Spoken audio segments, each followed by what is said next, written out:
Россия продолжает военную операцию в Украине. Именно так происходящее требует называть Роскомнадзор и официальные российские источники. Появилось в нашем новоязе новое выражение – военная или освободительная операция, хотя до этого это всегда называлось войной. Ситуация очень быстро меняется, но на момент, когда я записываю это видео, Минобороны России отчиталась об уничтожении 118 украинских военных объектов.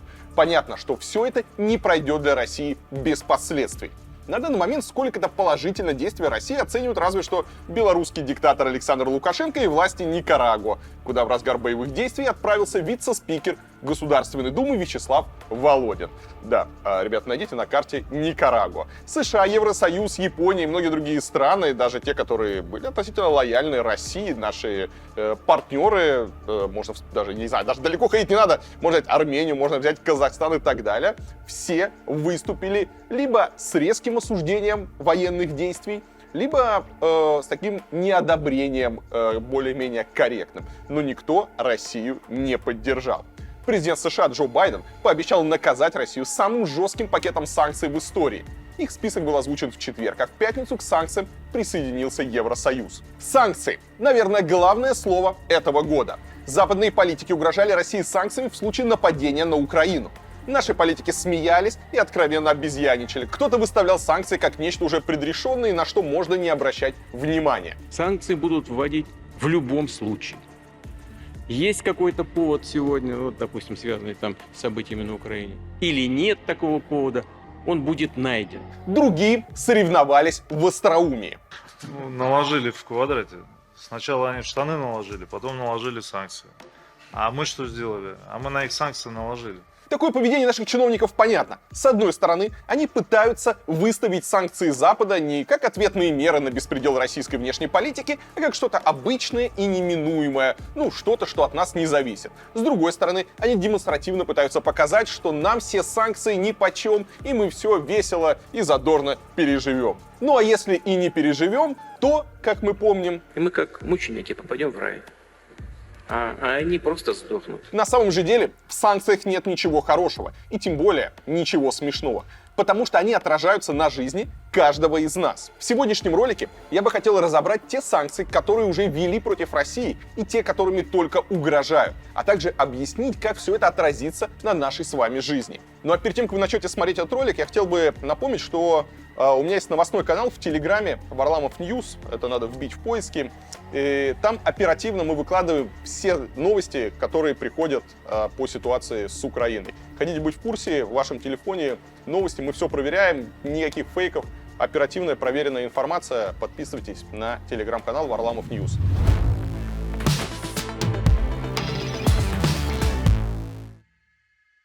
Для начала хотелось бы подробнее разобрать тезис про неминуемость санкций и про то, что с их помощью коварный Запад просто устраняет Россию с глобальных рынков.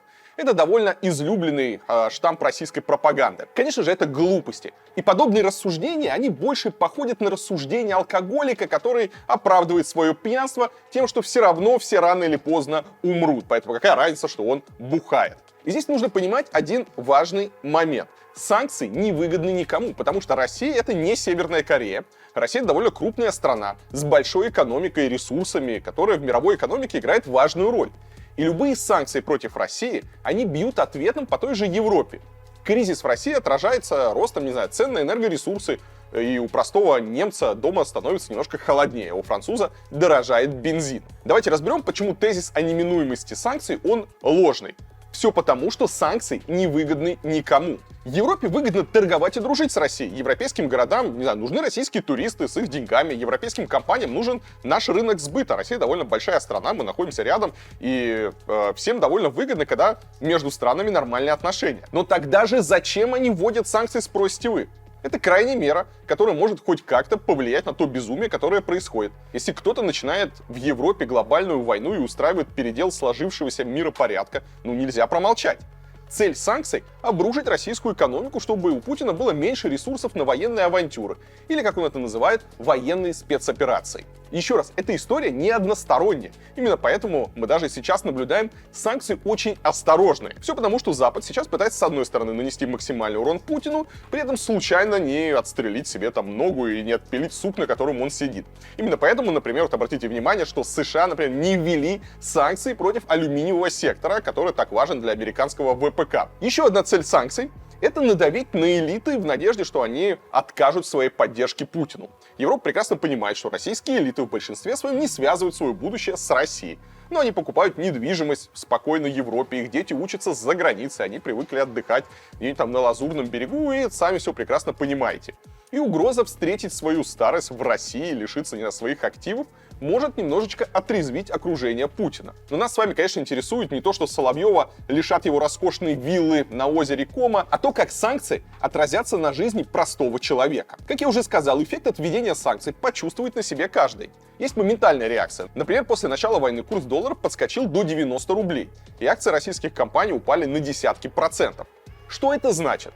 Это значит, что вы стали беднее. Очень быстро вырастут цены на все, что завязано на импорте, а это практически все. То есть это бытовая техника, электроника, машины, одежды, продукты, авиабилеты, лекарства и так далее. Если вот кто-то думает, что он не покупает иностранных продуктов, все покупает у своих и выбирает там российские бренды, но тем не менее любое производство, оно все равно завязано на импорте. Даже если кто-то шьет одежду здесь, он, скорее всего, покупает ткань за границей и так далее. Если ваш любимый фермер выращивает здесь какую-то продукцию, то техника, скорее всего, иностранная. Машина, которая подвозит его товар, она либо иностранная, либо всего с иностранными комплектующими и так далее. То есть рано или поздно цены все равно вырастут. А это значит, что мы все с вами станем беднее. Я хочу напомнить, что реальные доходы россиян, они падают с 2014 года. То есть с каждым годом среднестатистический человек в нашей стране, он становится беднее. Ну а что такое беднее? Если для них это значит, не знаю, на отдых поехать вместо 5-звездочного отеля в 4, то для других это значит отказаться от мяса или рыбы, а вместо этого перейти на дешевые сосиски. Еще раз, это то, что на себе ощутит каждый уже сейчас. Да, сегодня у России есть резервный фонд, и у Центробанка есть возможность, например, контролировать там курс, чтобы он не уходил там к 100 рублям за доллар и так далее. Мы это видим, мы уже видим эти валютные интервенции и так далее. И понятно, что прямо какого-то голода, ужаса и кошмара даже после санкций не настанет, но еще раз, даже резервный фонд, он, понятно, будет тратиться на поддержание штанов, на сохранение вот какого-то определенного уровня жизни, и, сами понимаете, в этой ситуации не до жира. И здесь надо понимать, что денег будет меньше не только у вас в кармане, их будет меньше и у государства. Россия разгоняет очередную гонку вооружений. Это значит, что пока стране нужны новые танки и ракеты, способные уничтожить весь мир, остальные программы будут либо свернуты, либо заморожены, либо финансирование будет серьезно уменьшено. В условиях изоляции и серьезной санкционной нагрузки не будет никакого развития гражданской инфраструктуры. Это значит, что не построят новые станции метро, не отремонтируют улицы, не закупят новые автобусы. Не будет новых больниц и школ, не будет там каких-нибудь красивых парков и так далее. Ну, конечно, что-то будет делаться, но явно не в том объеме, в котором могло бы. Потому что кучу денег мы с вами будем тратить на войну, на наращивание военной мощи. И опять же, мы хорошо помним по Советскому Союзу, к чему это приводит. Но самое главное — это упущенные возможности. Это возможность получать конкурентное образование и качественные услуги. Это возможность создавать новые проекты и технологии, строить свой высокотехнологичный бизнес в России. Но этих возможностей становится все меньше. Потому что у российских компаний будет меньше возможности, привлекать иностранные инвестиции, выходить на международный рынок. Не будет доступа к современным технологиям. А если молодые талантливые ребята решат создать какой-нибудь, не знаю, современный бизнес, то им, скорее всего, придется уехать из России. И тут мы переходим к потерянному будущему. Потому что можно сколько угодно бить себя в грудь, орать песни и группы Любэ, глядя, как идут колонны с танками на Украину.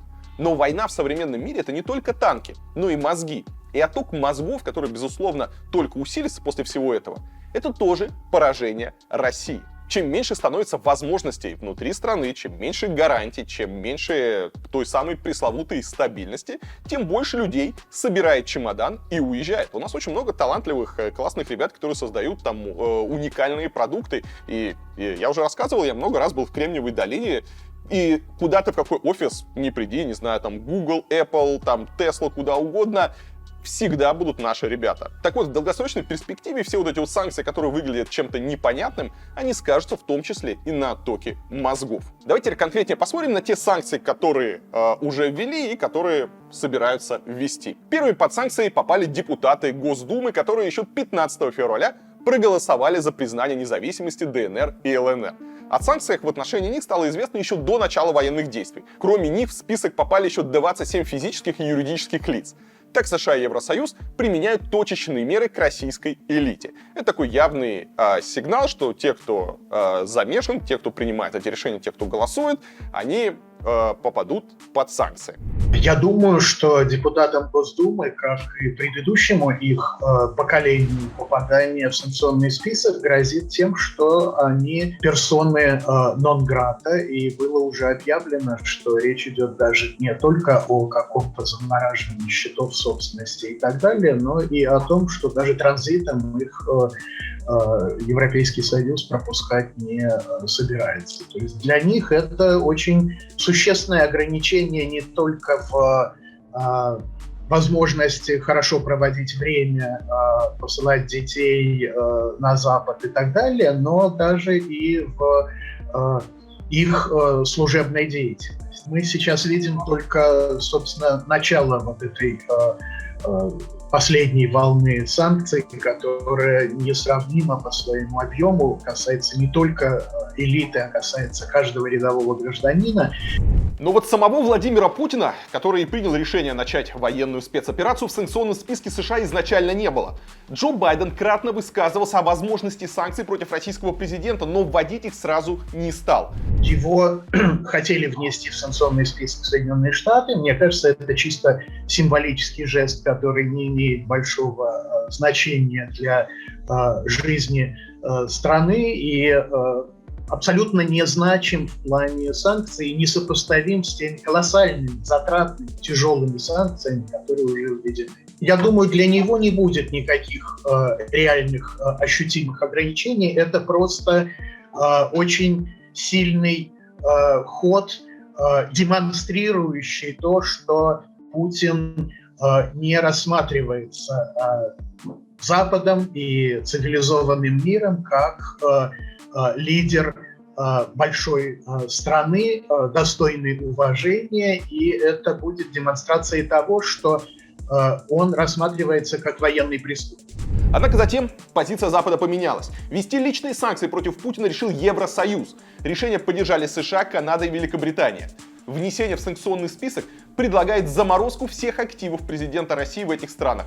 Кроме Путина в список попали глава МИД Сергей Лавров, экс-президент России Дмитрий Медведев, премьер-министр Михаил Мишустин и другие чиновники высшего уровня. В санкционном списке Евросоюза Путин присоединился к президенту Сирии Башару Асаду и Александру Лукашенко. Под санкциями США также находятся главы Ирана и КНДР. Вот такая вот сейчас у президента России кампания. Мы не знаем, есть ли у Путина активы в Европе или в США, есть ли они у высших чиновников, но, скорее всего, если речь идет про высших чиновников, то все уже давно все спрятали, потому что угроза санкций, опять же, она появилась не сегодня, она была до этого, и, скорее всего, все активы либо вывели, либо спрятали в какие-то там офшоры на каких-то других лиц. Поэтому эти санкции, они носят скорее какой-то демонстративный такой характер и показывают, насколько далеко готова зайти Европа и США, воюя уже против России с помощью санкций. Кроме депутатов и чиновников, санкциям подверглись и их дети. В санкционный список попал сын главы ФСБ Александра Бортникова, Денис Бортников, который работал заместителем председателя правления банка ВТБ. Там же оказался глава Промсвязьбанка Петр Фродков. Это сын бывшего премьер-министра Михаила Фродкова. И Владимир Кириенко, глава холдинга ВК и сын замглавы администрации президента Сергея Кириенко. Дети чиновников попали в санкционные списки, и по причине того, что они занимают достаточно высокое положение в системе российской власти и российского бизнеса, и потому что они символизируют как бы семейные кланы и всю группировку путинской элиты. Это особо не объясняют, но когда это действительно нужно пояснить, то речь идет о том, что одним из легких для российской элиты выходов из режима персональных санкций в предыдущие их волны было переписывание и формальная передача собственности своим детям и родственникам, и сегодня это работает не будет. Кроме чиновников и их детей, в санкционный список попали и так называемые «друзья Путина». Это крупные бизнесмены, приближенные к российскому президенту и чаще всего разбогатевшие именно при его власти. Речь идет об Аркадии и Борисе Ротенбергах, Геннадии Тимченко и Юрии Ковальчуке.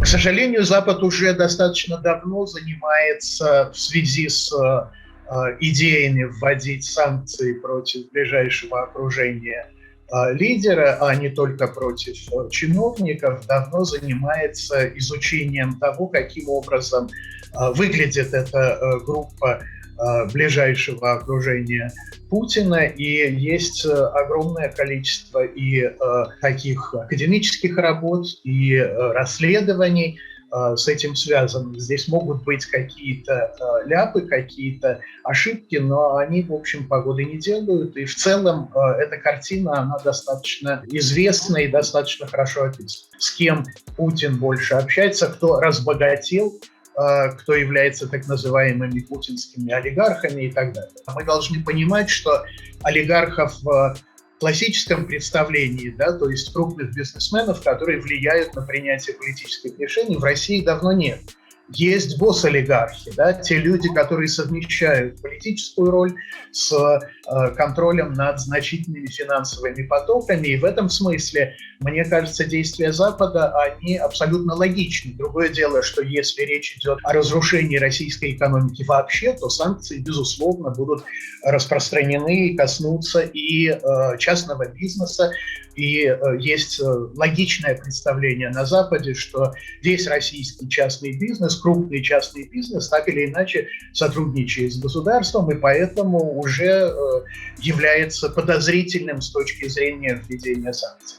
Ну, будем с вами честны, санкции против депутатов и олигархов простых россиян особо не беспокоят. Как и то, что детей чиновников перестанут пускать на отдых в Европу. Тем более этих детей там пока еще особо немного. Я даже видел в соцсетях такое небольшое ликование, что вот наконец-то давно пора, и все этих санкций очень и очень ждали. Но помимо чиновников под санкции попали и простые россияне. Например, Чехия, Латвия и Литва уже прекратили выдавать визы россиянам. Что касается американских виз, то за ними уже и так давно приходится ездить за границу. Но пока это точечные действия. Визу в Америку можно получить, например, в Грузии, а попасть в Чехию или Латвию можно с шенгенской визы другой страны. Гораздо хуже будет, если Евросоюз примет общее решение о недопуске россиян в свои границы. Ведь по разным сообщениям Еврокомиссия уже обсуждает не только приостановку выдачи виз, но и аннуляцию действующих.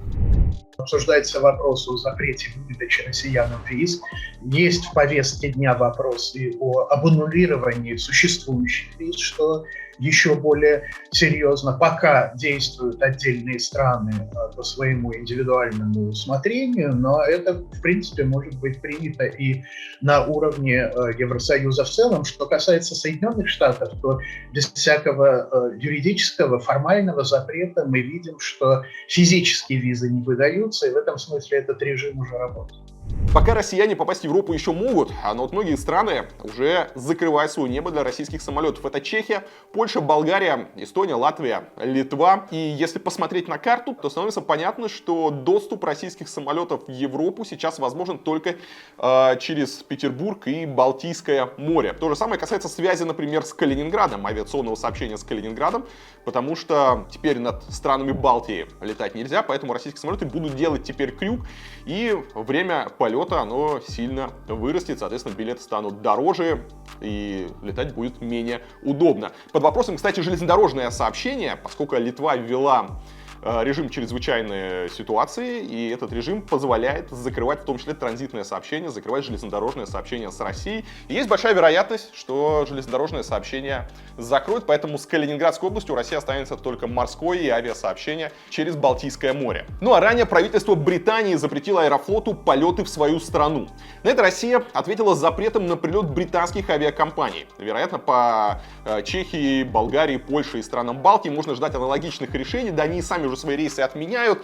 Другой вопрос, какие будут ответные меры, насколько далеко вот в этом авиа уже противостоянии, закрывая небо, зайдут страны. Будет ли Россия вообще тотально запрещать летать иностранным авиакомпаниям над своей территорией? Понятно, что война будет вестись и в информационном поле. США добавили в свой санкционный список российских пропагандистов Маргариту Симонян и Владимира Соловьева. И здесь главная интрига, будут ли заблокированы их социальные сети YouTube и Instagram. Потому что, например, для Соловьева YouTube — это одна из таких главных площадок, он там постоянно ведет свои стримы, которые собирают довольно много просмотров. И если Соловьева заблокирует YouTube, то это довольно серьезно ударит по его медийности и лишит его аудиторию возможности смотреть его на YouTube, и придется, видимо, переходить обратно к любимому телевизору. Сами же Соловьев и Симонян также вошли в список еще санкционный Евросоюза, и теперь их европейские активы будут заморожены, ну а сами они не смогут въехать в страны Евросоюза. Да, так что вилла на озере Кома, к сожалению, пока будет пустовать. И понятно, что подобные решения не останутся без ответа. Здесь вполне можно ожидать, что российская власть потребует снять ограничения как минимум с соцсетей и YouTube-каналов своих пропагандистов, тем более, что недавно Роскомнадзор призвал россиян переходить на российские соцсети после того, как канал «Звезда» заблокировали в Фейсбуке. В случае же отказа выполнить свои требования, Россия наверняка пригрозит заблокировать иностранные соцсети и сервисы, в том числе и YouTube. Да, у нас уже не первый год действует огромное количество законов, которые позволяют вводить ограничения для любых интернет-ресурсов вне зависимости от их тематики и посещаемости. Поэтому ничего, во-первых, ничего удивительного не будет в том, что какой-то очередной крупный иностранный сервис наподобие YouTube или Facebook будет подвергнут блокировке, то есть официально внесен в реестр запрещенных сайтов, да, и будут дано указание операторам связи ввести блокировку либо всего YouTube, либо каких-то больших каналов, общественных, политических, я не знаю, медийных. Это вполне стоит ожидать. Другое дело эффективность таких мер. Сейчас применяется, тестируется закон о суверенном Рунете, который позволяет вводить манипуляции с интернет-трафиком по указанию Роскомнадзора. То есть не просто блокировать тот или иной ресурс, но также, например, замедлять какой-то сервис, чтобы им практически невозможно было пользоваться. Как это будет реализовано и насколько долго? Потому что и какой сервис? Если мы говорим про YouTube, то, конечно, сервис с таким вот тяжелым трафиком, с видеотрафиком заблокировать и либо замедлить легче, чем какой-то легкий сервис. Потому что для сервисов наподобие YouTube важен широкий, толстый такой канал до пользователя, и помехи, он чувствителен к помехам. То есть, возможно, YouTube будет загружаться при введении таких ограничений, но при этом пользоваться им практически будет невозможно, все будет тормозить, все можно будет смотреть в низком разрешении. Понятно, что опасность блокировки YouTube, СМИ и разных соцсетей связана не только с Симонян и Соловьевым. Роскомнадзор уже потребовал, чтобы СМИ освещали события в Украине только исходя из данных официальных источников. То есть власть требует, чтобы озвучивалось только ее мнение. В такой ситуации любые независимые СМИ и блогеры, а также площадки, которые позволяют им высказываться, оказываются под угрозой. У нас введено уже огромное количество законов, которые по любому чиху позволяют заблокировать абсолютно любой интернет-ресурс, какой бы направленности он не был, какого количества бы пользователя в нем не присутствовало. Абсолютно разные могут быть основания для блокировки. Можно повод найти в любом виде контента, найти там пропаганду в одном ролике наркомании, в другом ролике призыв к суициду, в третьем ролике, что призывает к несанкционированным митингам или пропаганда экстремизма, и написать, когда будет принято решение, да, это все-таки, я думаю, будет принимать решение не Роскомнадзор единолично, а, конечно же, он будет ждать команды по крупным сервисам, что все, настал политический момент, когда можно осуществлять эту блокировку. Сейчас есть определенные средства и способы восстановить доступ к информации, к такому виду контента в том числе, но дело в том, что каким способом будет ограничивать тот же YouTube в России. Можно уже сейчас устанавливать, и надо даже уже сейчас устанавливать себе такие инструменты, как VPN, проксирующие какие-то сервисы, плагины в браузерах, сами браузеры, которые позволяют с помощью встроенных механизмов защищать сеть. То есть VPN создан не для того, чтобы в первую очередь обходить блокировки, а чтобы защищать свой интернет-канал, чтобы в твой канал никто не мог проникнуть и считать информацию, который ты передаешь и получаешь из сети. Но эта технология, так как использует прокси-серверы, находящиеся вне территории России, таким же образом пользователь получает интернет, как будто он находится вне России, да, и, соответственно, не заблокированный. Одна из главных угроз для свободы слова в России – это так называемый суверенный интернет, при котором жители страны просто потеряют доступ к всемирной сети. Больше вероятность, что будут внутренние блокировки, что Россию отключат от интернета. Но такое, конечно, исключать нельзя, то есть не нулевая вероятность. Но, конечно, это будет совсем уже какой-то новый виток интернет-войны, скажем так. Будет, получается, перестроение на какой-то локальный свой внутренний интранет уже, да, который не будет покидать территорию России. Но я не думаю, что вот будут такие вот предприняты шаги по отключению, потому Россия именно с внешней стороны, потому что мировое сообщество понимает, что внутри живут там порядка 140 миллионов человек, и далеко не все они хотят войны. Внутри больше есть интереса ограничить людей от внешней информации, и чтобы люди больше смотрели телевизор и поглощали государственной пропаганды. Поэтому больше вероятность, что, конечно, эта Россия будет отключать для своих граждан интернет, пытаться, по крайней мере, это сделать. И будет, мне кажется, это делать, но на кратковременный промежуток времени, иначе пострадает сама экономика России. Конечно же, какие-то элементы китайского фаервола Россия будет применять и уже применяет со своими нюансами. Там, вот, пытается ограничить пользователей к системе Tor, устраивает фабрики троллей, пытается находить какую-то запрещенную информацию на примере публикаций, картинок, анекдотов, репостов, и за это привлекать самих пользователей к административной уголовной ответственности. Не обязательно повторять полностью китайскую модель, потому что, во-первых, если строить ее как у них, это будет требовать, опять же, многие миллиарды рублей, да, и уже время ушло. У нас построится своя система, свой российский фаервол.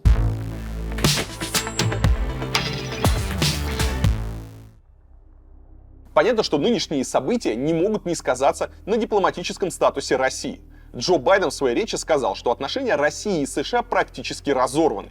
В ближайшее время вести переговоры с Путиным американский президент не намерен. Еще до начала военных действий была отменена встреча главы МИДа Лаврова с секретарем Госдепа Блинкеном. На данный момент дипломатические отношения с Россией разорвала только Украина и, внимание, Федеративные Штаты Микронезии. Как говорится, найдите на карте. Но опять же, здесь можно повеселиться, что какая-то там Микронезия разорвала с нами дипломатические отношения, но не стоит смеяться раньше времени, потому что, как мы помним, хорошо смеется тот, кто смеется последним. И сейчас мы видим только начало глобальных действий против России. Пока Россия сохранит свои места в ведущих международных организациях, в том числе в Совбезе ООН. Но даже если ее оттуда исключат, влияние страны явно станет меньше, а отношение к ней хуже.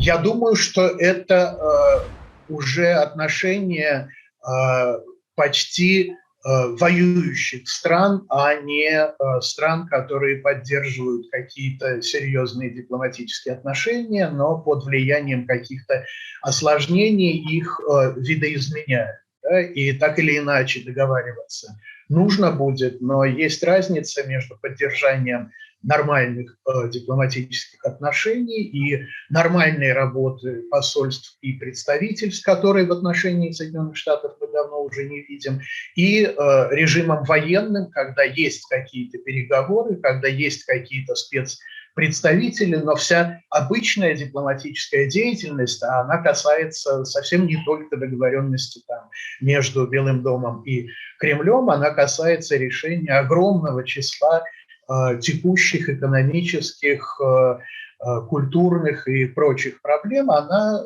прекращается. Так или иначе, переговоры вестись будут, о том, каким образом выйти из крайне тяжелой сложившейся ситуации, но как это будет происходить, я думаю, мы увидим в ближайшее время. Обсуждая сейчас пакеты возможных дополнительных санкций, на Западе, естественно, обсуждают и вопросы об исключении России с разных международных форматов, включая даже формат Организации Объединенных Наций и Совета Безопасности ООН, что логично и естественно. Как это может быть осуществлено, пока рано говорить, но даже если этого не происходит формально, то по существу Россия сейчас уже превратилась в страну-парию на международной арене.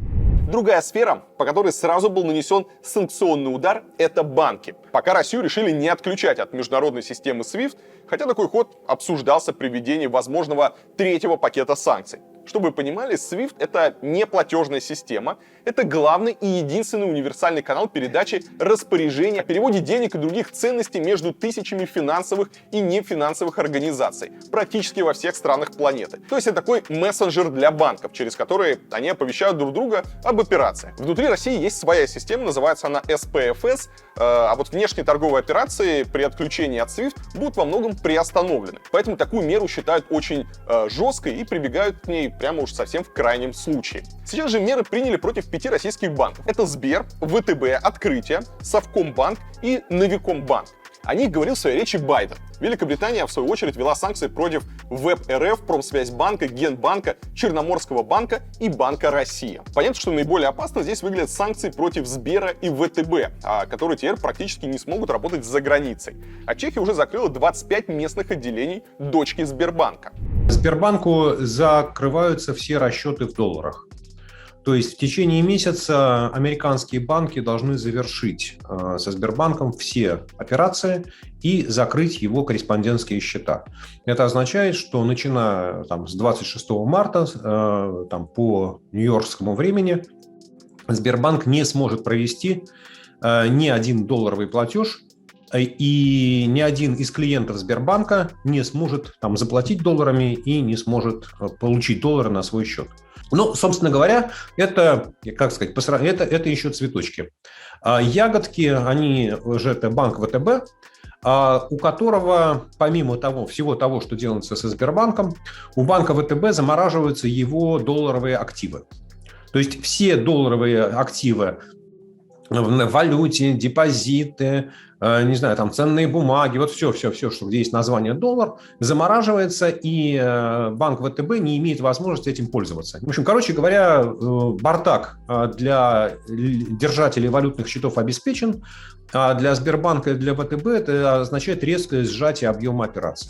Если вы думаете, что санкции против банков не затронут лично вас, то вынужден вас расстроить. Например, уже объявлено, что карты 5 попавших под санкции банков больше не будут работать в сервисах Apple Pay и Google Pay. Правда, Сбера в этом списке пока еще нет. Санкции также коснулись внешнего долга России, а именно государственных облигаций, при помощи которых страна занимает деньги у инвесторов.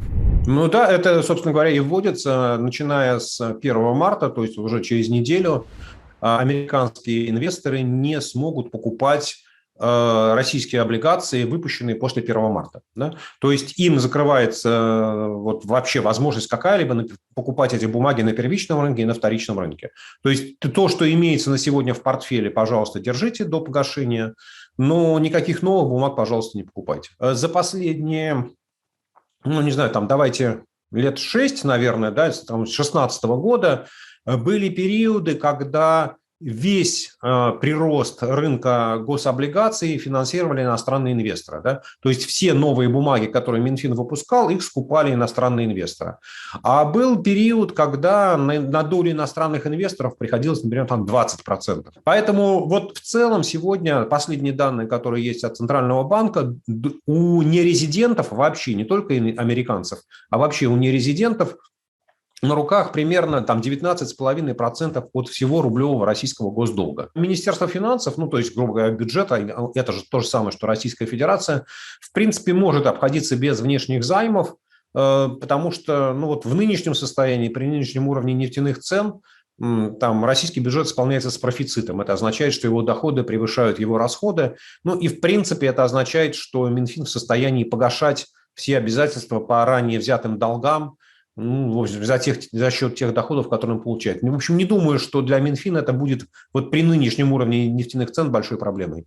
Занимает на мировом рынке не только государство, но и госкомпании, а также российские банки. Теперь часть из них придется обходиться без такой возможности. Казначейство американское ввело запрет для 13 российских компаний, крупнейших, там «Газпром», «Роснефть», «Газпромнефть», «Транснефть», дальше по списку, там железные дороги, на какие-либо заимствования на американском финансовом рынке. Ну, соответственно, я исхожу из того, что и в Европе это будет сделано. То есть привлечь деньги на реализацию каких-либо проектов, да, будет российским компаниям невозможно. При этом США и Евросоюз не стали ограничивать возможности закупки российских нефти и газа. Правда, оплата за них теперь не может идти через два крупнейших банка России. Как сказал президент Байден, мы выбираем такие санкции, которые меньше всего бьют по интересам американской и европейской экономики. В этом отношении никаких запретов на покупку российской нефти, российского газа или российских там, нефтепродуктов нет и не вводится. Никто их, насколько я понимаю, не предлагал. И теперь каждая российская компания должна будет сама выбрать, там, не знаю, Роснефть, Газпромнефть, Сургутнефтегаз и дальше по списку. Они должны будут найти какой-то банк в России, который не попадает под санкции, который сможет получать вот эти платежи, да, за проданную нефть или проданный газ. Еще до введения всего пакета санкций от США и Евросоюза канцлер Германии Олаф Шольц заявил о приостановке сертификации газопровода «Северный поток-2». Это тот самый проект, который должен был позволить пускать весь российский газ в обход Украины. Против этого резко выступала сама Украина, которой выгодно получать оплату за транзит российского газа. Также на остановке проекта давно настаивали в США. Однако Германия долго этому противилась, но после начала российской военной агрессии в Украине от трубопровода все-таки решили отказаться. Ну, мне кажется, что проект «Северный поток-2» уже остановлен 2 дня назад, когда президент Байден включил компанию «Северный поток-2» в санкционный список, так называемый SDN. После этого ни одна компания, которая хочет вести операции на американском рынке, с компанией под названием «Северный поток-2» дело иметь не будет. Насколько я понимаю, да, этот проект закрыт ровно потому, что там крупные покупатели газа, которые могли бы теоретически покупать газ, приходящий по «Северному потоку-2», у них у всех есть бизнес-интересы в Америке. «Северный поток-2» обошелся «Газпрому» в 11 миллиардов долларов. Из них половина – это деньги «Газпрома», а половина – это кредиты, полученные в западных банках. Ну, знаете, как кредит – это вещь такая, что берешь чужие на время, отдаешь свои навсегда. Поэтому «Газпрому» за это дело придется расплатиться. Ну, он повысит платежки, которые мы получаем за газ, за электричество, скинемся и поможем национальному достоянию расплатиться по долгам. Сегодня из всего газа, который идет в Европу, половина идет через «Северный поток-1», чуть меньше трети, там 32% идет через Украину, 11% идет через Турцию, 5% идет через Беларусь. Да, то есть, и при этом у украинской газотранспортной системы есть запас мощности, но они могут раза в 3 больше прокачать. Да, я не знаю, как будут складываться отношения там, Украины и России с точки зрения газопровода, да, но, в принципе, технически у «Газпрома» есть возможность увеличить транзит газа через Украину, но, в принципе, и через Беларусь, да, потому что сегодня там, вот эти там, 5%, которые идут через Беларусь, я бы сказал так, что это в пределах 5% мощности вот этого газопровода Ямал-Европа. То есть, в принципе, там миллиардов 30 дополнительных кубометров газа через Беларусь можно прокачать. Ну, а это примерно, это чуть больше половины мощности «Северного потока-2». Да, ну, то есть, вот, скажем так, сказать, что «Газпрому» вот кровь из носа нужен сегодня «Северный поток-2», потому что на рынке все хотят российский газ, а «Газпром» не может его прокачать, это неправда. Здесь, кстати, периодически можно услышать, как некоторые политики говорят, что мы вообще откажемся от российского газа. Это не совсем верно. На сегодняшний момент Европа отказаться от поставок российского газа не может, поэтому поставки будут продолжаться. Ну, чтобы вы просто понимали, давайте посмотрим на цифры. У нас ежегодный объем потребления газа, например, в Германии составляет 90 миллиардов кубических метров. Из них более половины, это примерно 55 миллиардов кубических метров, поставляется «Газпрому». Может ли Германия так просто отказаться от этих объемов? Часто говорят, что она может перейти, например, на американский или другой сжиженный газ. И теоретически, наверное, это возможно. Но для того, чтобы импортировать СПГ, нужны специальные терминалы.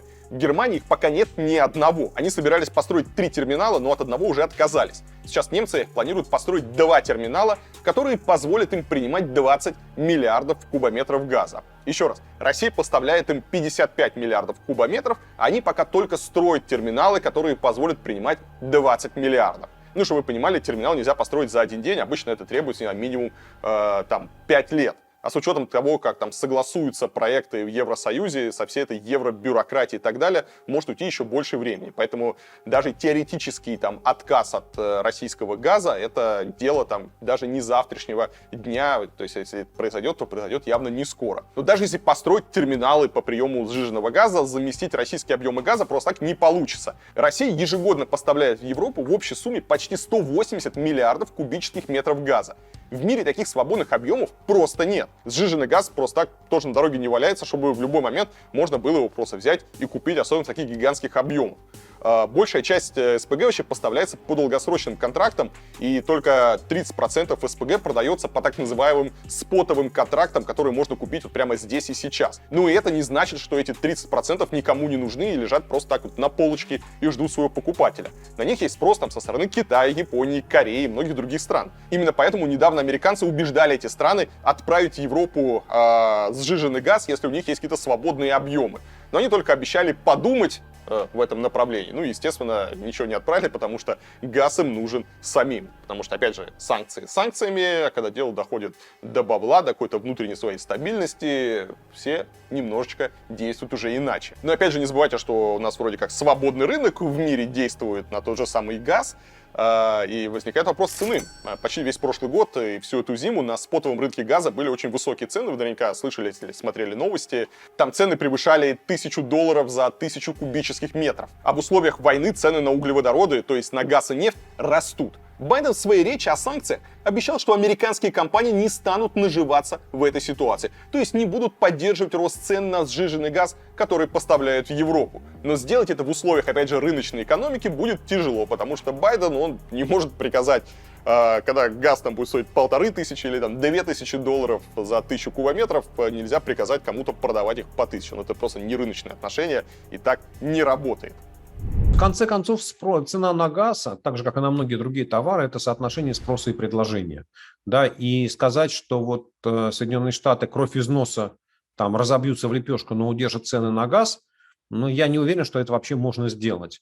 Я знаю, что сегодня в Соединенных Штатах строится несколько новых заводов по сжижению газа. Они будут завершены в течение там 1,5-2 лет. И я так понимаю, что администрация Белого дома рекомендует американским компаниям заключать больше контрактов с Европой, да, с тем, чтобы вытеснять потихонечку российский газ. Речи о том, что вот нужно российский газ прямо сегодня выгнать с европейского рынка, не идет. В целом, как мы видим, санкции вводят, санкции начинают вводить. Они неприятные, они, безусловно, повлияют на то, что будет происходить у нас в стране. Но это санкции не сокрушительные, это не какой-то кошмар и ужас, которые России обещали. Кроме того, нужно понимать, что после 2014 года, когда против России начали вводить санкции, у нас поняли, что впереди еще будет много различных геополитических авантюр, которые приведут к новым и новым санкциям, и к этим санкциям готовились. Власти наращивали накопления в различных фондах, а средства постепенно из западных валют и ценных бумаг переводили в золото и в азиатские активы. Часть подготовки, конечно, это условный воронежский пармезан, но с точки зрения финансовой подушки безопасности все на данный момент довольно неплохо. Особенно с учетом того, что нефть сейчас стоит $100. Опять же, получается парадоксальная ситуация, что нестабильность нам на руку, потому что растут там цены на ту же самую нефть. И с учетом того, что нефть сейчас стоит $100 за баррель, а не 50-60, как в декабре 2014 года, даже в условии таких санкций, которые на нас начали накладывать, российский бюджет может себя чувствовать, ну, относительно неплохо или более-менее нормально держаться на плаву. Я сейчас посмотрел, что пишут различные эксперты, какая есть аналитика, и эксперты в целом склоняются к мнению, что накопление позволит России пережить, не знаю, 3 года с дефицитным бюджетом. А если с инвестициями в западные рынки возникнут проблемы, можно попробовать перевести деньги в Китай. Если мы говорим про государство, то есть так называемые официальные международные резервы, там золотовалютные резервы, куда включается и фонд национального благосостояния, и там доля евро доллара, английского фунта, швейцарского франка, ну и давайте добавим Японию, да, которая хоть и на востоке, но в принципе западная страна, но я думаю, что она составляет процентов 70, там, может 65, да, соответственно, еще есть там процентов 20 золота и 15% юаня. США взяли и приняли решение, что все активы ВТБ в американских финансовых институтах замораживаются. То есть Америка не отбирает их, да, то есть они остаются как бы юридически собственностью банка ВТБ, но банк ВТБ ими не может пользоваться. В принципе, администрация США может применить точно такие же санкции по отношению там, к Центральному банку Российской Федерации, к Министерству финансов. Вот, но то, что делалось по отношению к Ирану там, в 2009-2010 годах, да, то есть, в принципе, точно такое же решение подписывается, но касается не банка ВТБ, а Центрального банка.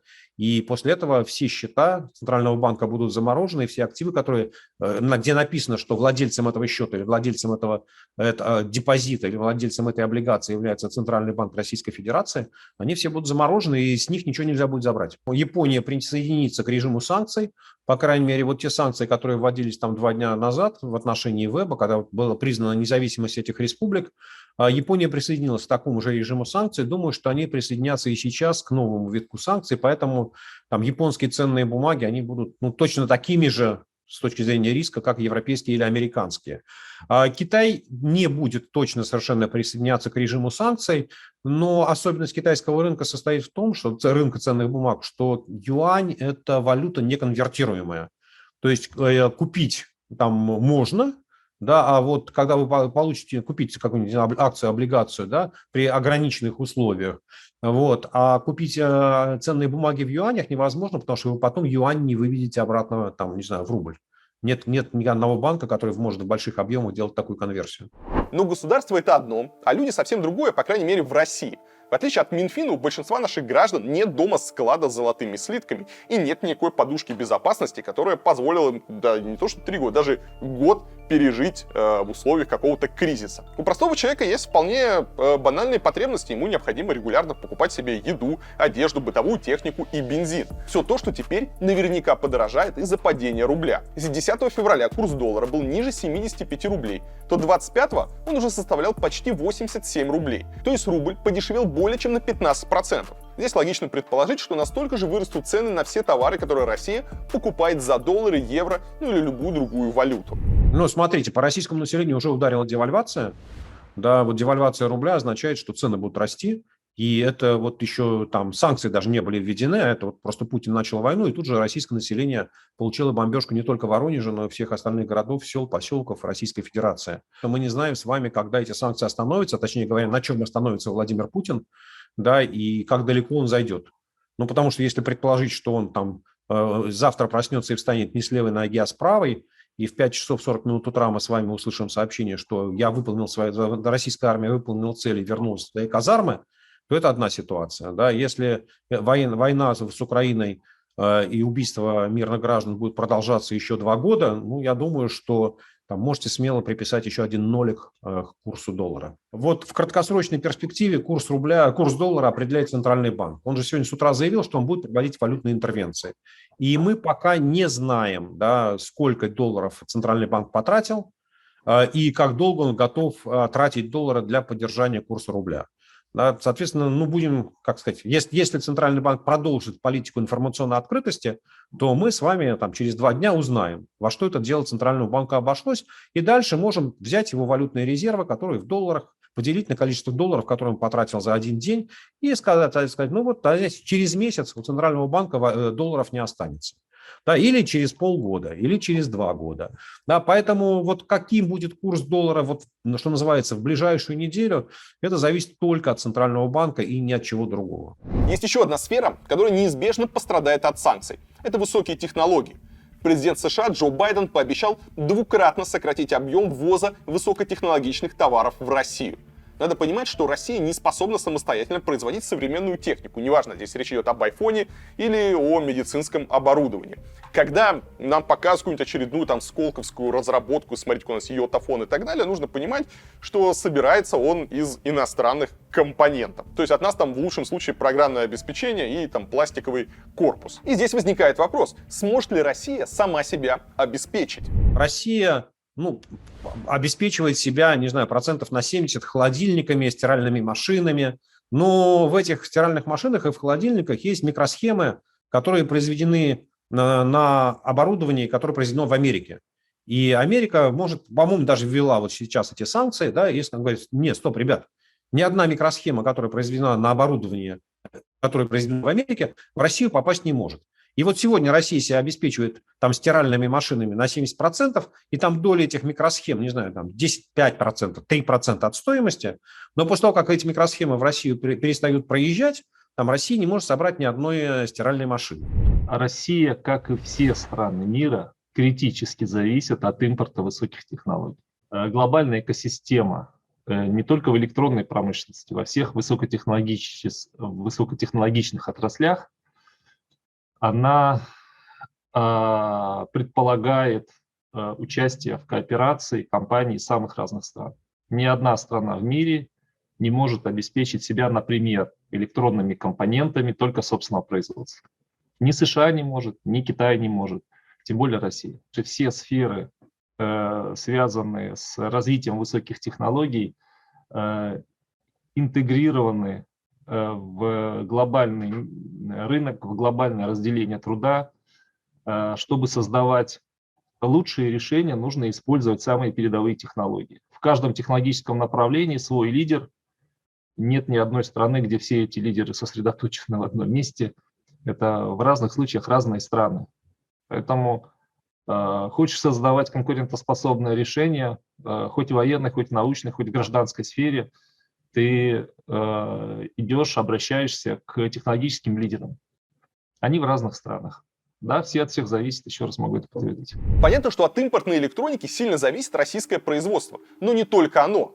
Оглянитесь вокруг, все гаджеты вокруг вас окажутся привозными. Да, многие из них произведены в Китае. Но есть американские айфоны, японские Samsung, корейские LG и голландские Philips. Если они прекратят поставки в Россию, то многие из нас останутся без привычных смартфонов, компьютеров и телевизоров. Понятно, что в современном мире ситуация, когда вы не сможете купить себе новый телефон, не будет, но мы здесь все с вами вернемся, я не знаю, там на 20 лет назад, когда техника вся ввозилась там в серую, да, будут какие-то контрабандисты возить эти там телефоны, они не будут поддерживаться в России, придется вспомнить те самые добрые схемы, как нужно пойти, там, помните, разлочить iPhone, чтобы он не превратился у вас в кирпич. Естественно, не будет никакой нормальной гарантии, естественно, не будет никакой нормальной поддержки. То есть в конечном итоге все станет дороже и менее удобно. Я думаю, что западные страны будут пытаться ограничить в первую очередь поставку электронных компонентов для того, чтобы в России невозможно было производство собственного оборудования. А вот поставлять готовое оборудование, тем более потребительскую продукцию, я думаю, что они продолжат с удовольствием, потому что это и поддерживает такой потребительский интерес, и, в общем-то, это закрепляет технологическую зависимость. Решение по ограничению поставок потребительских устройств, в первую очередь смартфонов, гаджетов, ноутбуков, планшетов и так далее. Все, что способствует развлечению людей, вот все это, я думаю, будет поставляться как средство коммуникаций, которое контролируется зарубежными производителями, как средство контроля. Я думаю, что поставки этой продукции ограничивать со стороны западных стран нелогично. Ограничения на поставку технологических товаров уже коснулись авиации. Евросоюз запретил как поставлять в Россию новые самолеты, так и обслуживать нынешние. Если такие же меры примет США, то Россию ждут серьезные проблемы, ведь сама себя обеспечить самолетами она не может. Кроме того, придется вернуть самолеты, которые взяты в лизинг, нельзя будет покупать новый самолет, нельзя будет обслуживать уже купленные иностранные самолеты, что довольно серьезно ударит по авиакомпаниям. И, например, вчера S7 уже заявил, что прекращает свои полеты в Европу, поэтому нашим авиакомпаниям, скорее всего, придется, если санкции продолжатся, вернуть самолеты и летать внутри страны, скорее всего, на самолетах отечественных, или же находить какие-то лазейки с другими нейтральными авиакомпаниями, которые придут в Россию и будут обеспечивать авиаперевозки уже здесь, не находясь под санкциями. Конечно, из-за границы возят не только технологичные товары. Машины, одежда, программное обеспечение. У нас почти все иностранное. Даже если что-то делается в Китае, владельцем бизнеса может быть американская компания. Если мы себе представим какой-нибудь там худший вариант, что Россия останется без всего не китайского импорта, в стране мог бы начаться серьезный дефицит. Опять процитирую президента Байдена: мы выбираем те санкции, которые наносят минимальный ущерб экономике США и Евросоюза. Если просто запретить экспорт всех товаров в Россию, это ударит слишком сильно, особенно по европейским компаниям. И это вопрос, насколько я понимаю, не рассматривался. Как мы знаем, российская власть привыкла жестко отвечать на любые действия извне. И даже не важно, что от этого ответа россияне пострадают сильнее иностранцев. Поэтому у нас иногда не так страшны санкции, как контрсанкции. В 2014 году по взмаху руки Владимира Путина мы остались без европейских сыров, американского мяса и многих других продуктов. Есть опасения, что подобных действий можно ждать и теперь. Ему наплевать на российский рынок продукции, ему наплевать на российское население. Путин может отказаться от любых товаров. Вот поверьте мне, да, что для него этот вопрос не так. Он не рассматривает там баланс, а сколько у нас приезжает смартфонов, откуда они приезжают, какие производители. Он подходит по-другому. Что они там продают? Они нам продают джинсы. А давайте мы просто введем запрет на джинсы. А что они нам привозят? Кроссовки. Кроссовки из Китая. Так, хорошо, кроссовки пусть везут. Что еще нам привозят из Америки? Из Америки нам привозят хоккейные клюшки. Так, запретить Нет, хоккейные клюшки нельзя, потому что есть ночная хоккейная лига, я там играю. Отменяется запрет на хоккейные клюшки. Вот так вот это будет рассматриваться. Да? Просто ему, если он захочет ввести такие контрсанкции, ему принесут список товаров и список основных стран, что из Америки привозим это, из Германии привозим это, из Англии привозим это, и он лично пальчиком будет тыкать просто вот что ему нравится, не знаю, по сочетанию букв. Не потому, что этого много или мало. На рынке продовольствия, продовольственных товаров, доля импорта в денежном выражении вот в прошлом году составляла примерно 25%. То есть Россия себя обеспечивает на 75% продуктами питания. Россия себя не может обеспечить апельсинами. И дальше по списку, чего там вот такого есть экзотического, ананасами. Да? Но при этом есть несколько базовых товаров. Это в первую очередь касающиеся молока. Россия дефицитная страна по молоку, Россия импортирует молоко, много молочной продукции, сливочное масло, сыры, даже если это не европейские, это там из Южной Америки, да, то, собственно говоря, вот все, что связано с молочной продукцией и мясо говядины. Да, это Россия тоже не в состоянии прокормить себя сама и не в состоянии обеспечить там населению столько говядины, сколько население потребляет. А если мы говорим про рынок непродовольственных товаров, то здесь доля импорта чуть-чуть больше 50% в денежном выражении. Да, то есть, грубо говоря, считайте, каждый второй рубль, который вы тратите на импортные товары. Товаров Россия пока не лишилась, но уже лишается многих развлечений. 25 февраля страну исключили из участников музыкального конкурса «Евровидение». Массовые ограничения отмены идут в спорте. Санкт-Петербург потерял право принять финал Лиги чемпионов в этом году. Матч перенесли в Париж. Российские клубы и сборная по футболу смогут проводить международные матчи под эгидой УЕФА только на нейтральных полях, то есть вне России. Также был отменен российский этап Формулы-1. Перенесены десятки международных турниров в разных видах спорта, которые должны были пройти в России. На фоне всех этих санкций встает вопрос, есть ли у России вообще друзья и союзники в мире при нынешней ситуации? Некоторые страны мы традиционно считаем близкими к нам, например, Сербию. Ее президент Александр Вучич пока не сформировал позицию страны по российскому вопросу. Он признал, что США и Евросоюз требуют от Сербии присоединиться к санкциям, но решение еще не принято. А осудить действия России в Украине Вучич пообещал после того, как Владимир Зеленский осудит бомбардировку Белграда странами НАТО в 1999 году. Еще одна близкая к России страна – это Турция. Ее президент Реджеп Эрдоган назвал военные действия России в Украине неприемлемыми, хотя подчеркнул, что все еще считает Россию дружественной страной. Надо, однако, помнить, что Турция состоит в НАТО и, вероятно, будет должна применить какие-то меры против России вместе со всем остальным блоком. А вот Беларусь в НАТО не состоит и вроде бы выступает союзником России в нынешней операции. Российские войска даже вошли в Украину с территории Беларуси. Но Александр Лукашенко заверил, что сама Беларусь в боевых действиях участвовать не будет. Он обвинил в нынешних событиях украинскую власть, но при этом до сих пор не признал независимость ДНР и ЛНР вслед за Россией. А единственной страной, кроме России, где эти республики признали, остается Никарагуа. Россия стала изолированной страной, потому что ни одна страна не поддержала Россию в ее агрессии против Украины. Россия не станет такой изолированной страной, как Иран, потому что в отношении Ирана были введены более жесткие санкции, то есть был запрет на покупку иранской нефти и газа, и активы Центрального банка и счета Центрального банка были заморожены. А никто, ну, опять я говорил уже, да, что мировая экономика пока не может отказаться от российской нефти и газа, ну, пока это, не знаю, может, в ближайшие 20 лет еще не сможет, поэтому слово «пока», оно такое вот относительно, сегодня не может отказаться, и завтра тоже. Соответственно, будет точно, ну, вот, скорее всего, будет такой режим, как это, изоляции в режиме полупроводника. То есть все, что можно продать на экспорт, ну, а это сырье, пожалуйста, продавайте. А то, что вы хотите купить, мы будем долго думать и решать, разрешать вам это покупать или не разрешать.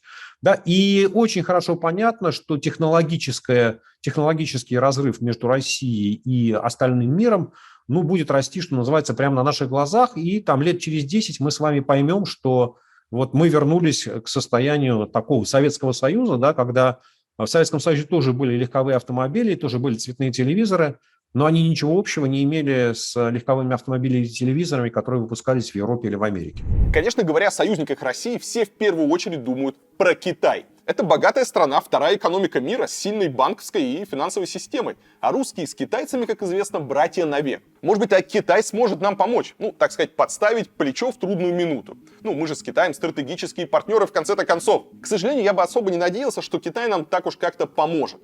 Во-первых, сам Китай опасается вторичных санкций со стороны США. И лезть на рожон ради нас он точно не будет. Во-вторых, китайцы люди очень прагматичные. Если Россия по собственной вине оказалась в тяжелом положении, то почему нужно предлагать ей помощь на выгодных для нее условиях, если можно предложить условия похуже и заработать на этом баблишко? Ну, сами понимаете, ничего личного, просто бизнес, который китайцы очень любят.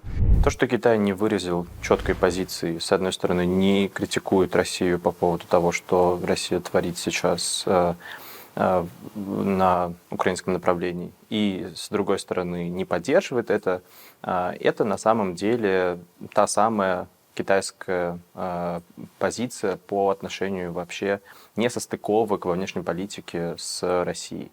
В принципе, эксперты давно указывают на то, что формула отношений России и Китая сводится к тому, что ее можно сформулировать таким образом. Никогда против друг друга, но не всегда за. И то, что происходит сейчас на украинском направлении, это как раз демонстрация вот этой формулы. Да? Китаю вообще невыгодно никаким образом поддерживать Россию в этом кризисе, потому что это создаст прецедент для ситуации с Тайванем. Надо понимать, что сейчас, конечно, в глазах многих российско-китайские отношения выглядят такими идеальными, и они друг другу кажутся союзниками и во всем друг друга поддерживают, но в реальности это на самом деле не так.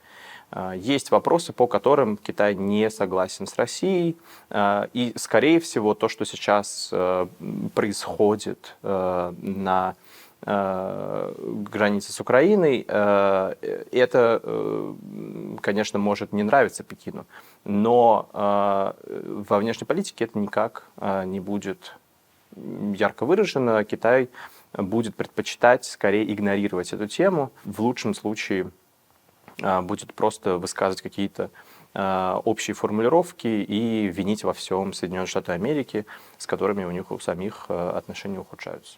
Американцы всем ясно дают понять, нарушители их санкций не смогут далее работать с американскими компаниями и на американском рынке. Буквально недавно, кстати, Госдепартамент США отдельно предупредил китайские компании, что нарушение или попытка обойти санкционный режим в отношении российских компаний и проектов чреваты для них негативными последствиями.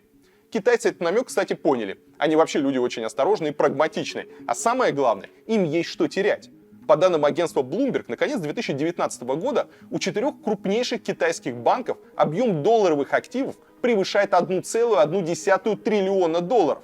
Понятно, что вся эта сумма не может быть одномоментно заморожена американцами, но они вполне могут создать китайским банкам нешуточные проблемы. Более того, у Китая уже есть негативный опыт. В 2012 году под американские санкции попал китайский банк Кунь-Лунь, который занимался финансированием операций в Иране.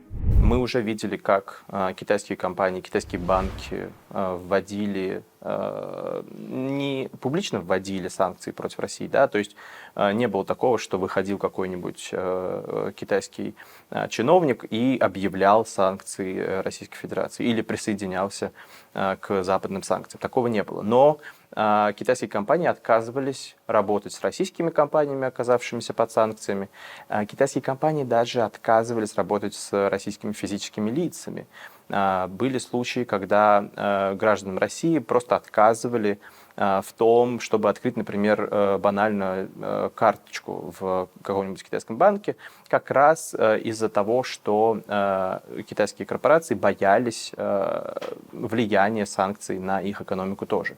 Но сейчас надо понимать, что ситуация с 2014 года изменилась. Китай сейчас тоже находится под большим количеством санкций со стороны Запада. И в этом плане Россия и Китай могут найти те компании, которые одновременно находятся под западными санкциями, и таким образом продемонстрировать мировому сообществу, что они независимы от мировой экономической системы и могут. Мы, я думаю, увидим случаи, когда будет в китайских корпорациях действовать какое-то негласное правило, что подсанкционные российские компании лучше не брать в оборот и не сотрудничать с ними. После 2014 года, когда Россия попала под американские санкции за Крым, многие российские СМИ писали, что Китай де-факто присоединился к антироссийским санкциям. Естественно, это происходило не с открытыми декларациями, а Китай официально никогда не заявлял, что присоединялся к санкциям против России. Просто китайцы из осторожности пытались максимально дистанцироваться от операций с российскими банками и компаниями. Многие операции отклонялись или отправлялись на длительное рассмотрение. При этом китайские банки говорили клиентам: зайдите попозже, а мы тут пока изучим, не создает ли ваша операция санкционные риски для нас. Часто потом российским компаниям просто отказывали без объяснения причин. Китайские компании будут стараться не работать с теми большими корпорациями, которые оказались под санкциями российскими, если у них в данный момент есть связи с западным миром и западными компаниями. Да? То есть, если это плохо повлияет на, в принципе, их существование и их благополучие, то они, конечно, будут опасаться продолжать работать с какими-то новыми компаниями, которые оказались под санкциями со стороны России. В принципе, сотрудничество с Россией, если мы говорим про торговлю, оно автоматически станет выгоднее для Китая, учитывая то, в какой ситуации находится рубль.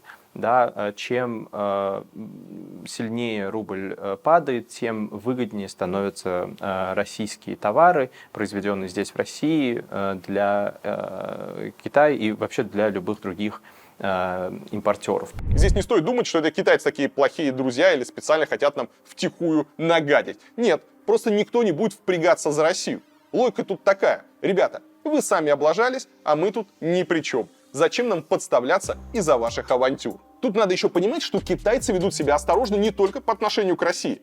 Например, когда после подавления антиправительственных выступлений в Гонконге США ввели санкции против главы Гонконга Кэрри Лэм и ее окружения, китайские банки прекратили обслуживание их счетов. Кэрри Лэм тогда жаловалась, что зарплату было вынуждено получать наличными, потому что никто из китайских банков не соглашался с ней работать. Еще раз, это Гонконг, который является частью Китая. Китайские банки отказывались обслуживать главу города из опасений американских санкций. Вы себе можете такое представить? Это все равно, что российские банки начали бы закрывать счета тем, кто попал под американские санкции. Например, какой-нибудь Альфа-банк или Сбер закрыл бы счет Соловьеву там, или каким-нибудь чиновникам. Ну, то есть вы понимаете, насколько китайские банки осторожно действуют, насколько они прагматичны. Ну и понятно, что с российскими компаниями и физлицами китайцы точно не захотят связываться и рисковать. Потому что, еще раз, Китай — это про бабло, и не надо на него очень сильно рассчитывать. И еще один важный аспект – это прагматичность китайцев. Только представьте, вы российская компания, вам только что отказали в кредитах американские и европейские банки. Вы приходите в китайский банк в надежде получить баблишко, кредитик. Что китайцы вам скажут, как вы думаете? Если они, взвесив все за и против, все-таки решатся рискнуть и дать вам денежки, то уж точно это будут делать на максимально выгодных для них условий. Опять же, не потому, что они такие вредные или гадкие, ну а просто бизнес так устроен. Есть всегда страх, что Мы условно, мы люди, которые принимаем здесь в Москве решения, считаем Китай нашим союзником, а это чувство безответно. Но на самом деле нужно понимать, что и Россия, и Китай не готовы быть друг другу безусловными союзниками. Есть определенное количество вопросов, по которым ни Россия не готова вступаться за Китай, ни Китай не готов вступаться за Россию. В этом плане я бы назвал Россию словами Дмитрия Тренина «одинокая держава». Да, казалось бы, есть союзник в виде Беларуси, есть союзник в виде Казахстана, есть на Востоке союзник в виде Китая, но ни одна из этих стран не поддерживает российскую внешнюю политику абсолютно. В этом плане Россия одинока, и если от Беларуси и Китая не стоит ожидать каких-то активных знаков поддержки в эту сторону, то от Китая и подавно. Ну что, друзья, вам этот пакет санкций кажется страшным? Тут надо понимать, что нынешние санкции наверняка не последние. Полноценный пакет санкций от США ожидается в ближайший понедельник. Первые санкции могли показаться слабыми, но по мнению экспертов, в Америке еще просто не определились, что делать дальше. К понедельнику должны определиться. Глядя на все это, остается задать один вечный вопрос. Что же теперь делать? Ну, во-первых, самое главное не паниковать. Пока в России нет нехватки наличных денег, и ажиотаж возле банкоматов сейчас не оправдан.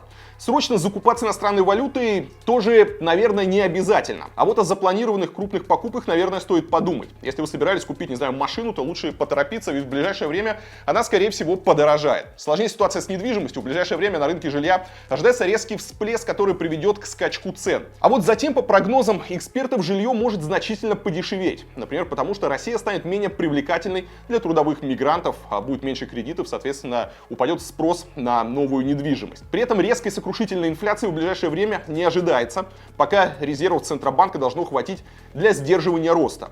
Во-вторых, пока не приходится ждать полной изоляции России. Да, она возможна со стороны западных стран, но вряд ли возможно с Востока. Вероятно, Россию ждет разворот в сторону Китая. Что тут можно сделать обычному человеку? Возможно, подумать о новой ориентации своего бизнеса или образования для детей. Тем же, кто остается в Европе и США, стоит в первую очередь задуматься о счетах в банках этих стран вместо российских. Вот это краткий ответ на вопрос, что делать. И в конце я хочу вам напомнить, что санкции очень просто вводят и очень неохотно отменяют. Санкции — это не на месяцок-другой, а потом разберемся. Это на десятилетия.